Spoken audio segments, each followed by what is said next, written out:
মৃদুল দাস, মাধুৰ্য মধুকা প্ৰসাদ দাস, ভিগু বৰা আৰু নয়ন দাস আৰু আমাৰ আমগুৰি আঞ্চলিক সতীৰ্থসকল আৰু শ্ৰদ্ধা ৰাইজ সকলোকে অনুসূচিত ছাত্ৰ সন্থাৰ তৰফৰ পৰা মানে ধন্যবাদ জ্ঞাপন কৰিছোঁ আজি সভাখনত উপস্থিত থকাৰ বাবে।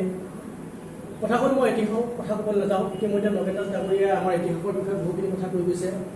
আচলতে অতীত অসমৰ পৰা বৰ্তমান সময়লৈকে অনুসূচিত জাতিটোক যিদৰে চেপা দি ৰখা হৈছে, অনুসূচিত জাতি মানুহখিনিক যিদৰে চেপা দি ৰখা হৈছে, এই অনুসূচিত জাতিটো এই অসমখন আৰম্ভ হৈছিল সেই প্ৰবৰ্তকসকলৰ পৰাই, যি নেকি 1-2 শতিকাতে গংগা নদীৰ পাৰে পাৰে বাৰেণ্ডী বিহাৰ হৈ আৰ্য দাবী বংশ মানে মিশ্ৰিত বংশধৰৰূপে যিসকল মানুহ অসমত সোমাইছিল আৰু তেওঁলোকে নদী পাৰত বাস কৰিবলৈ লৈছিল, তাৰপিছতে অসমৰ যি পটভূমি সেই পটভূমি আৰম্ভ হৈছিল, ভাষা সংস্কৃতি আমাৰ প্ৰবৰ্তকসকলে আৰম্ভ কৰিছিল। তেনেকুৱা বহুত কথা আছে ইতিহাসৰ বিষয়ে, সেইখিনি কথা মই আপোনাক ক'বলৈ যাওঁ। কিন্তু সাম্প্ৰতিক সময়ত অনুসূচিত জাতিটোত সাম্প্ৰতিক সময়ত যিখিনি বিপৰ্যয়ৰ সন্মুখীন হৈছিল, সেই তাৰ বিষয়ে মই দুটামান কথা ক'ব খুজিছোঁ। মই বেছি দীঘল নকৰোঁ, যিহেতু সময় নিশ্চয় কম আৰু আজিকালি মানুহৰ আচলতে ভাষণ শুনাৰ দৃষ্টতাটো বৰ বেছি নাই। সৰু সৰু ভাষণ হ'লে শুনি ভাল পায়, অলপ ৰসাল হ'লে শুনি ভাল পায়। যি নহওক ইমান ৰস লগাই কথাবোৰ ক'ব নাজানো যদিও কৈছোঁ আপোনালোকক যে সাম্প্ৰতিক সময়ত আপোনালোকে জানে যে আমাৰ অনুসূচিত জাতিৰ মানুহখিনিৰ বাবে দুটা মানে আমাৰ ডক্টৰ B.R. আম্বেদকাৰে দুটা আমাৰ সুৰক্ষা কৱচ দি থৈ গৈছে। এটা সামাজিক সুৰক্ষা কৱচ, এটা অৰ্থনৈতিক সুৰক্ষা কৱচ। সামাজিক সুৰক্ষা কৱচ হিচাপে আপোনালোকে জানেনে নাজানে মই নাজানো, আমাৰ SC/ST এট্ৰচিটি এক্ট বুলি এখন এক্ট আছে, যিখন আমাৰ সামাজিক সুৰক্ষা কৱচ। অনুসূচিত জাতি আৰু জনজাতিৰ মানুহবিলাকৰ কাৰণে এখন সামাজিক সুৰক্ষা কৱচ আছে, সেইখনৰ এট্ৰচিটি এক্ট, যিখন এক্টৰ আণ্ডাৰত আমাৰ অনুসূচিত জাতিৰ মানুহৰ ওপৰত যদি কোনোবাই আমাৰ অনুসূচিত জাতিৰ মানুহবিলাকৰ ৰাইট ধ্বংস কৰে, আমাৰ অনুসূচিত জাতিৰ মানুহবিলাকৰ কাৰণে সংবিধানত যিবিলাক মানে আমাৰ অধিকাৰৰ কথা উল্লেখ আছে, সেই অধিকাৰবিলাকৰ ওপৰত হস্তক্ষেপ কৰে, আমাৰ মানুহক নিজ বুলি হাঁহে, আমাৰ মানুহক যদি বেয়া ব্যৱহাৰ কৰে, তেতিয়াহ'লে সেই এট্ৰচিটি এক্টখনে আমাক যথেষ্ট সহায় কৰে। এটা সময় আছিলে যে প্ৰশাসনে যেতিয়া আমাৰ মানুহে এজাহাৰ এখন দিবলৈ যায়, মোক যদি কোনোবা এটা চৰ মাৰে আৰু মই যদি তাৰ এজাহাৰ এখন দিবলৈ যাওঁ, সেই এজাহাৰ এখন ৰেজিষ্টাৰ হয় 12 দিনৰ পিছত। যিজন মানুহে মোক চৰ মাৰিলে বুলি মই মানে অভিযোগ দাখিল কৰোঁ, সেই অভিযোগ দাখিল কৰা ব্যক্তিজনক সোধা পোছা কৰি পিনিহে এজাহাৰখন ৰেজিষ্টাৰ কৰে। ইমানেই মানে আমাক মানে হেঁচি ৰখা হৈছিলে। কিন্তু আম্বেদকাৰ এনেকুৱা এজন ব্যক্তি আছিলে, আপোনালোকে আম্বেদকাৰ বিষয়ে পঢ়িছে নপঢ়ে নাই কথা নাজানো। আম্বেদকাৰ এনেকুৱা এজন ব্যক্তি আছিলে যি নেকি এই সমাজখনৰ লগত বহুত ফাইট কৰিবলগীয়া হৈছিল। তেওঁ এজন ব্যক্তি যি নেকি একেধাৰে এজন অৰ্থনীতিবিদ, এজন সমাজবিদ, এজন সমাজ সংস্কাৰক, ৰাজনীতিবিদ, আইনজ্ঞ, গণিতজ্ঞ, তেওঁলোকক ক'বলৈ মানে ভাষা নাই। এজন ব্যক্তি তেওঁ নানা ধৰণৰ মানে তেওঁৰ মানে কোৱালিটি। তেখেতে কি কৰিছিলে, এই সমাজখন দেখিছিলে যে আমাৰ অনুসূচিত জাতিৰ মানুহবিলাকৰ ওপৰত বেলেগ ধৰণে কিছুমান প্ৰভাৱ পৰি আছে। বাকীবিলাক জাতি জনগোষ্ঠীৰ তুলনাত আমাৰ অনুসূচিত জাতিৰ ৰাইজসকল 10 বছৰ পিছুৱাই গ'ল। আমাৰ অনুসূচিত জাতিৰ ৰাইজসকলক এনেকুৱা এটা মানে হেঁচা দি ৰাখিছিলে যে আমাৰ মানুহবিলাকে যদি তাত ফুৰি পেলাবলগীয়া হয়, সেই ঠাইডোখৰ অপবিত্ৰ হয়, যাৰ কাৰণে মানুহবিলাকে ঘটিলৈ ফুৰিবলগীয়া হৈছিল। আঁঠুৰ তলত আমাক কাপোৰ পিন্ধিবলগীয়া হোৱা নাছিলে। আমাৰ ল'ৰাই যদি পঢ়া শুনা কৰি কিবা লিখা মেলা কৰে, তাৰ হাত কাটি দিয়া হৈছিলে। আমাৰ ল'ৰাই যদি কাৰোবাৰ বিপক্ষে থিয় দিয়ে, আমি যেনেকৈ আজি আন্দোলন কৰিছোঁ শিৱসাগৰ ৰাজপথত, চিঞৰ বাখৰ কৰিছোঁ, আমাক মাটি পট্টা লাগে, আমাক মানে আমাৰ যি এতিয়া অলপ আগত যিটো কথা ওলাইছে মানে চাৰ্টিফিকেটৰ যিটো কথা ওলাইছে, সেইটো বিষয়ে আমি যেনেকৈ আন্দোলন কৰিছোঁ, বিভিন্ন ক্ষেত্ৰত ইমান মাতিছোঁ, সেই তেনেকৈ যদি আমি আন্দোলন কৰিবলৈ যাওঁ, আমাৰ ল'ৰা ছোৱালীবিলাকক কি কৰে জিভা দিয়ে। গতিকে এনেকুৱা ধৰণৰ অত্যাচাৰ উৎপীড়নৰ পৰা বচাবৰ কাৰণে আম্বেদকাৰে কি কৰিছিলে যে সংৰক্ষণৰ এটা ব্যৱস্থা কৰিছিলে, যিটো আমি বৰ্তমান সময়ত সেই সংৰক্ষণ ব্যৱস্থাটোক আমি অৰ্থনৈতিক সুৰক্ষা কৱচ হিচাপে ভাবিব পাৰোঁ। এই অৰ্থনৈতিক সুৰক্ষা কৱচখন কিন্তু বৰ্তমান সময়ত শিথিল কৰি দিয়া হৈছে। আপোনালোকে লক্ষ্য কৰা নাই চাগে, কিন্তু লক্ষ্য কৰিব লাগে। আমাৰ নতুন প্ৰজন্মই বহু মানুহে কয়, সমাজৰ কথা কয়, সংবিধানৰ যিটো প্ৰেম্বেল আছে, যিটো প্ৰস্তাৱনা আছে, প্ৰস্তাৱনাত এটা কথা উল্লেখ আছে যে আমাৰ মানে সমতাৰ অধিকাৰ আছে। তেওঁ সমতাৰ অধিকাৰ দোহাই দি কয় যে অনুসূচিত জাতি আৰু জনজাতিৰ মানুহবিলাকে যদি ৰিজাৰ্ভেশ্যন পাই থাকে, তেওঁ সমতাৰ অধিকাৰ কথা ক'ব পাৰে। কিন্তু অনুসূচিত জাতি আৰু জনজাতিৰ মানুহখিনি ৰিজাৰ্ভেশ্যন পালেহে যে সমতাৰ অধিকাৰ কথাটো আহিব, সেই কথাটো কিন্তু তেওঁলোকে এবাৰ উপলব্ধি কৰিব নোৱাৰে। এইবোৰ বহুত কথা আছে, কিন্তু আমাৰ ছাত্ৰ ছাত্ৰীসকলে, আমাৰ মানুহবোৰে এইকাৰণে অনুসূচিত ছাত্ৰ সন্থা কৰিব লাগে, যিহেতু বৰ্তমান অসমৰ পটভূমিত অনুসূচিত জাতিত বিভিন্ন ধৰণৰ ছাত্ৰ সংগঠন, বিভিন্ন ধৰণৰ সামাজিক সংগঠন, বিভিন্ন ধৰণৰ জনগোষ্ঠীয় সংগঠন আছে অনুসূচিত জাতিটো প্ৰায় ৬-৭টামান আছে। কিন্তু আপোনালোকে যদি শিৱসাগৰ জিলাখনকে যদি লক্ষ্য কৰে তেতিয়াহ'লে আপোনালোকে দেখিব যে অকল অনুসূচিত জাতিৰ ছাত্ৰ সন্থাইহে সমগ্ৰ বিষয়বিলাকত কাম পাতি আছে। সৌ সিদিনা পলাশালী গাঁৱতে এখন গাঁৱক ধ্বংস কৰিবৰ কাৰণে 12খন আধাৰ কাষ্টৰ গাঁৱে উঠি পৰি লাগিলে, কিন্তু সেই গাঁওখনক উদ্ধাৰ কৰিবৰ কাৰণে সেই মানুহখিনিৰ পক্ষত থিয় দিলেগৈ মাত্ৰ অনুসূচিত ছাত্ৰ সন্থাই, যাৰ কাৰণে আমাৰ ওপৰতো দুটাকৈ মিছা গোচৰ জাপি দিয়া হৈছিলে।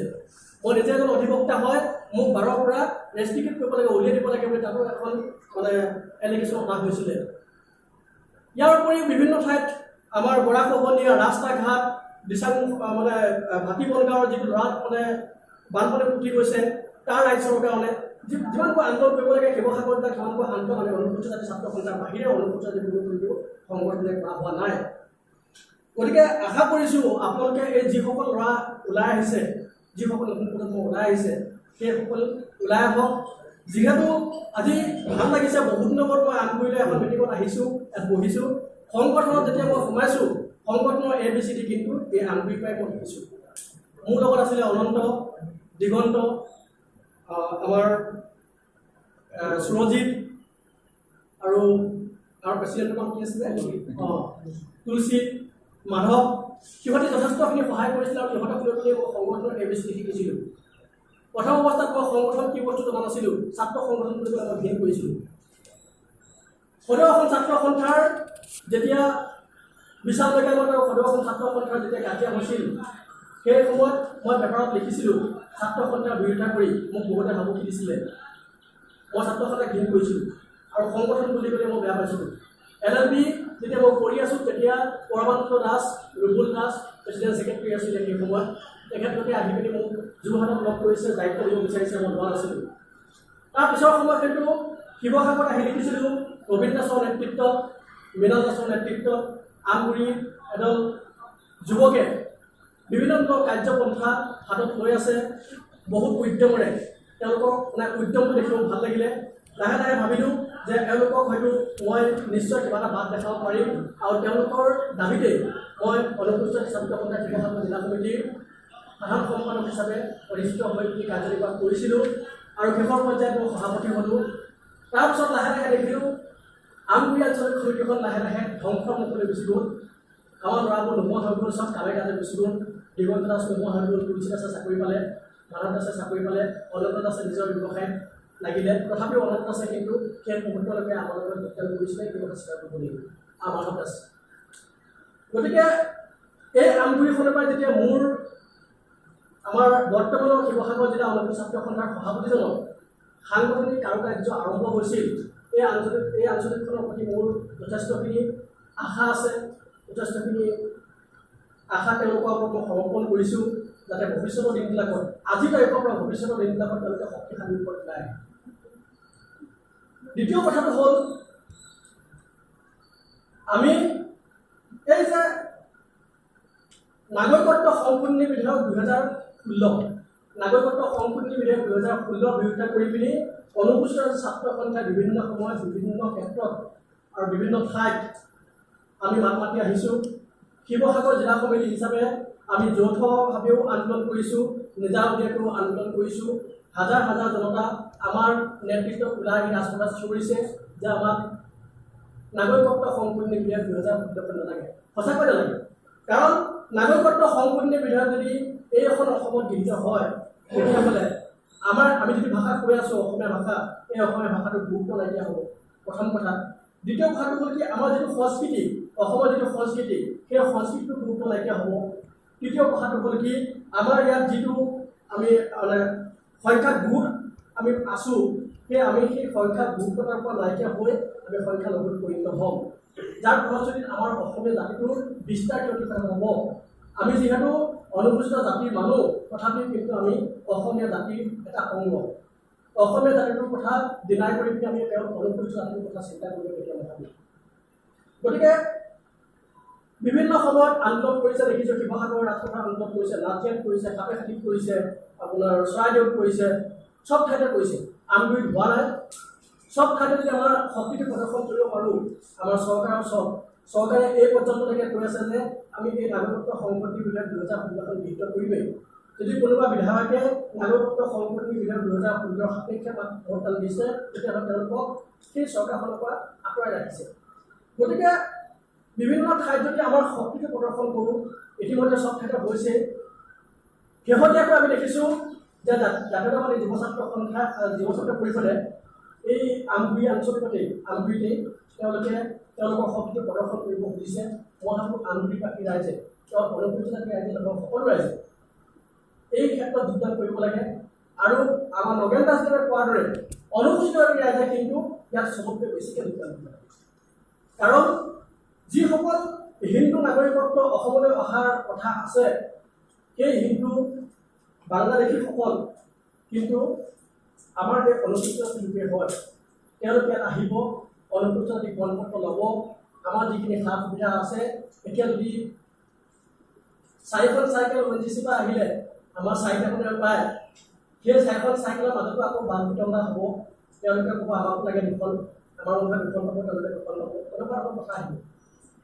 আৰু এটা কথা কওঁ যে আমাৰ ছাত্ৰ ছাত্ৰীসকলে, আমাৰ ল'ৰা ছোৱালীসকলে স্পষ্টবাদী হ'ব লাগে। আমাৰ ল'ৰা ছোৱালীসকলে কোনোবাই যদি আমাৰ বিৰুদ্ধে এটা কথা কয়, তেতিয়াহ'লে তেওঁলোকক উত্তৰ দিব পৰাকৈ ক্ষমতা ৰাখিব লাগে। তেওঁলোকে আমাৰ প্ৰবৰ্তকসকলৰ, আমাৰ অনুসূচিত জাতিৰ ইতিহাস অধ্যয়ন কৰিব লাগে। তেওঁলোকে এটা সংগঠনত জড়িত হৈ সাংগঠনিকভাৱে নিজৰ স্থিতি স্পষ্ট কৰিব লাগে। প্ৰতিটো সময়তে, প্ৰতিটো খোজতে সকলোৰে আগত, ৰাইজৰ আগত তেওঁলোকৰ মত পোষণ কৰিব লাগে।